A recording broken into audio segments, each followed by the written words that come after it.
En revenant une nouvelle fois sur le forfait de Karim Benzema pour la Coupe du Monde, Didier Deschamps a livré une version des faits qui a provoqué la stupeur du Madrilène. Entre les deux, c'est bel et bien terminé. C'est sans doute le dernier acte, le coup de grâce sur la relation entre Didier Deschamps et Karim Benzema. Dans ses interviews accordées aux Parisiens et au Figaro, le sélectionneur de l'équipe de France est revenu sur le forfait du Ballon d'Or 2022 à la Coupe du Monde. Mais sa version des faits a provoqué la stupéfaction du Madrilène. Dans ses interviews, Deschamps rejoue ce qu'il s'est passé en novembre 2022. Il rappelle que Benzema est arrivé blessé, après avoir très peu joué avec le Real les semaines qui ont précédé la Coupe du Monde. Puis il revient sur la blessure du Nuève lors d'un entraînement. Après les examens passés, il explique que Benzema a transmis les résultats à un proche à Madrid, mais le verdict était sans appel, selon le sélectionneur. Deschamps, en me réveillant, j'apprends qu'il est parti. Deschamps raconte, Karim est meurtri car cette Coupe du Monde représentait beaucoup pour lui. Il me dit, c'est mort. Le diagnostic de notre médecin rejoint celui qu'on lui a donné à Madrid. Au mieux, son retour à l'entraînement ne pouvait pas intervenir avant le 10 décembre.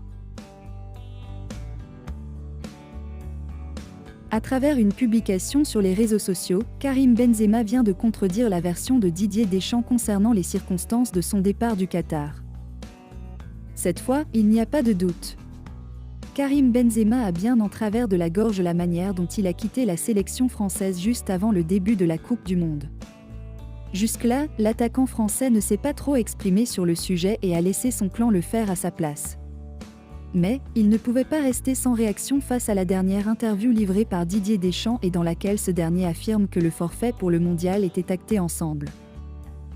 Benzema contredit Deschamps. Se confiant dans Le Parisien, Deschamps a fait savoir que c'est le médecin du Real qui avait été le premier à se prononcer sur la longue indisponibilité de Benzema et que ce dernier avait accepté son sort avant même que le staff médical des Bleus ne livre son avis. Le diagnostic de notre médecin rejoint celui qu'on lui a donné à Madrid.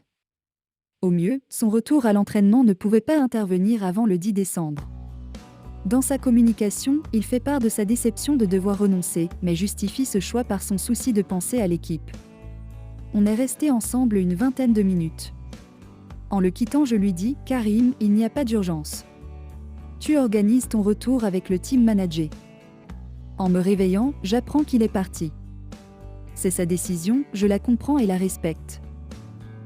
Benzema, qui est actuellement blessé, a pris connaissance des propos tenus par Deschamps tard vendredi soir. Et il a réagi immédiatement à travers une story sur Instagram. Quelle audace, a-t-il commenté, en ajoutant un emoji de clown. Sacré Didier. Le sélectionneur français a aussi fait savoir que c'est Benzema lui-même qui a choisi de partir à l'aube sans dire au revoir à personne.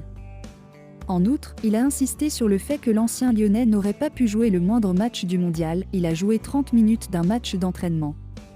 Vous croyez vraiment que c'est comparable avec l'intensité d'une demi-finale de Coupe du Monde? Vous l'imaginez revenir au tout dernier moment? Karim m'a dit lui-même qu'il n'aurait pas été prêt.